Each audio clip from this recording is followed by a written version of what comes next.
વડોદરાના મૌધામાં થોડા દિવસો પહેલા લૂંટ થઈ હતી। ખેડા પોલીસે લૂંટનો ભેદ ઉકેલી લીધો, લૂંટારાઓને ઝડપી પણ લીધા અને જાહેરમાં સરઘસ, જો કે પોલીસ કહે છે કે રીકન્સ્ટ્રક્શન અને નેતાઓ કહે છે સરઘસ, એટલે આપણે નક્કી કરવાનું કે જે હોય એ, પણ એમણે જાહેરમાં લઈને આવ્યા ઉઘાડા પગ હતા અને ગરમી હતી 40-41 ડિગ્રીની અને ડામરનો બરાબરનો તપેલો એ રોડ હતો અને તપેલા રોડ ઉપર ઉઠબેસ કરાવી, પણ ત્યાં જ્યાંથી આ સરઘસ મૌધામાંથી કાઢવામાં આવ્યું એમાંથી એક આરોપીનું ઘર ત્યાં હતું અને એ ઘરમાં એક બહેને પોતાના ભાઈને આ રીતે જોયો। પહેલા તો પોતાનો ભાઈ આરોપી એનો જ એને ધ્રાસકો પડ્યો, પણ એ પછી ભલે આરોપી તો આરોપી, પણ એ ભાઈ તો છે, એક બહેનનું હૃદય ત્યાં દ્રવી ઉઠે છે અને પછી જે દ્રશ્યો ત્યાં જોવા મળે છે, કદાચ પોલીસવાળાનું હૃદય પણ કઠણ કાળજાના પોલીસવાળા હોય, આરોપીઓ છે, સ્વાભાવિક રીતે આખા ગામમાં એમના પર ફિટકાર વરસતી હોય, પણ એક વ્યક્તિ, એ દીકરી એવી હતી કે જે ભાઈને આવા ઉઘાડા પગે એ તપતા રોડ પર ચાલતા જોઈ ન શકી અને ત્યાં જ એના આક્રંદથી વાતાવરણ ગમગીન બની ગયું હતું। પણ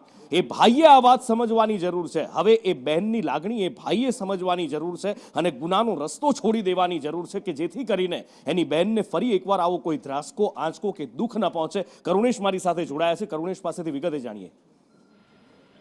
જી નુપુર, બિલકુલ સાચી વાત છે। આરોપી આરોપી જ હોય છે, પરંતુ આરોપીનો જે પરિવાર હોય છે, આરોપી તો પોતે ગુના કરે છે, પરંતુ તેની પાછળ પરિવારને કેટલું ભોગવવું પડે છે તે આરોપી બિલકુલ વિચારતો નથી। અને આવા જ એક કરુણ દ્રશ્ય જે છે તે મૌધા ખાતેથી સામે આવ્યા છે, જેની અંદર થોડા દિવસ પહેલા મૌધાની અંદર એક લૂંટની ઘટના બની હતી। આ લૂંટમાં તેના જે વૃદ્ધ દંપતી રહેતા હતા તેમની જ વિસ્તારમાં આ મૌધાના બે યુવકો હતા અને તેમના દ્વારા આ સમગ્ર લૂંટનું કાવતરું રચવામાં આવ્યું હતું અને આ જે વૃદ્ધ દંપતી હતા તેમને બંધક બનાવીને લૂંટ આચરવામાં આવી હતી। આ સમગ્ર મામલે મૌધા પોલીસે તપાસ કરી હતી અને આ તમામ જે લૂંટારૂ હતા તેમને પકડી લીધા હતા। આજરોજ તેમનું ઘટનાનું જે રિકન્સ્ટ્રક્શન છે તે કરવામાં આવ્યું હતું અને જાહેરમાં તેમનું સરઘસ કાઢવામાં આવ્યું હતું। આ સમય દરમિયાન ભર બપોરે ખૂબ જ ગરમીમાં, આકરી ગરમીમાં, તાપમાં જ્યારે તેમને રોડ પરથી ખુલ્લા પગે લાવવામાં આવી રહ્યા હતા તે જ દરમિયાન તેમના પગ ટેકાઈ રહ્યા હતા